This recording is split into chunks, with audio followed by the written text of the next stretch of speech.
Hey, good afternoon, everybody. It's Randy Perham here. I wanted to put this video out there because I want to get, I guess you could say, a poll on your thoughts or see where everybody's mindset is at on the situation here. I was talking to a friend of mine, and he said to me, I'm still trying to digest it. It's kind of funny. He said to me, this whole racism thing that's going on right now is messed up. We're about to turn everything into a race war. And I was like, no, it's just one of those situations where people try to put a spin of race into it because they have nothing else better to do. It's not a clean, simple, hey, this person did that, I did this is what happened. It can't be that simple. They have to turn it into a drama at the end of the day.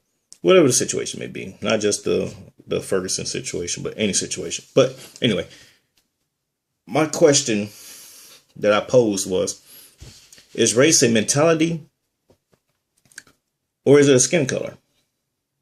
I mean, when you think about it, a lot of times, especially within the black community, me being black, hello, a lot of black people will say, oh, some people are Oreos, or they talk white, they're coconuts, they try to act proper and this and that and the third. And I'm like, it's all about upbringing, your surroundings, how you carry yourself, whatever the case is.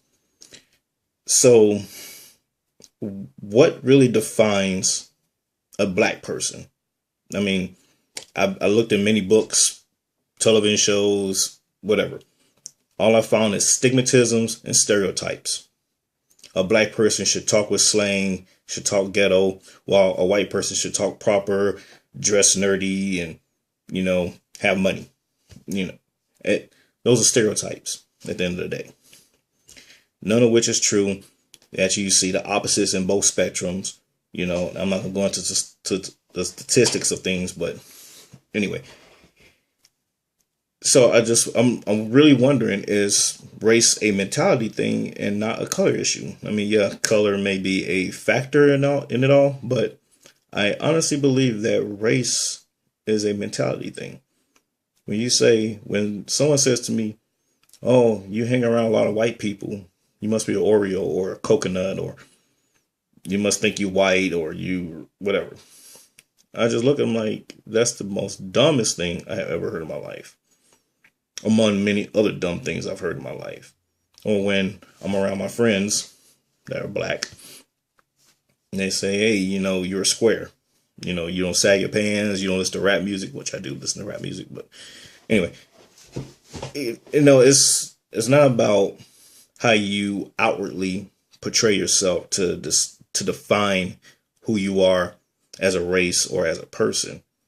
That shouldn't even matter. You can look at me and say, oh, that is a black man who carries himself accordingly to how society deems to be appropriate. That should be it. And it shouldn't be, oh, that's a black guy because he's walking with a swag, he's got his pants sagging, and he's blaring rap music that's unrecognizable in lyrics. Or, oh, that's a white person because they're driving a nice car, they live in a nice house, they have a nice looking family, and they have a good job. Really? I mean, I think once we get past those stigmas, those stereotypes within our society as a whole, I think things will be a lot smoother, and we can get beyond this craziness of, oh, it's this, race that. No, don't get me wrong. I do know racism exists, as far as there are groups, cults, whatever, that's out there, that have hatred towards each other. Ku Klux Klan, got it. The new Black Panthers, got it. Nation of Islam, whatever, so on and so forth. Aryan Nation, got it. I got it. These groups exist. And I got it that there's hatred in America. There's hatred in the world. newly formed ISIS over in the Middle East. They want to kill every damn body. So tracking. But at the end of the day, let's look in our own backyard. Let's look at our next door neighbors. Let's look at, hell, look at it within our own family. You know, let's police ourselves up. Knock off the nonsense of this whole, every time something happens to the opposite color, that is some race thing involved. Not always the case. Maybe a trickle there, but it's not the overarching reason behind whatever the issue may have been in the first place. It's just not. So, something to digest, something to think about. I hope you sleep well tonight. I know I will. I'm Randy Perham, and I'll talk to you later.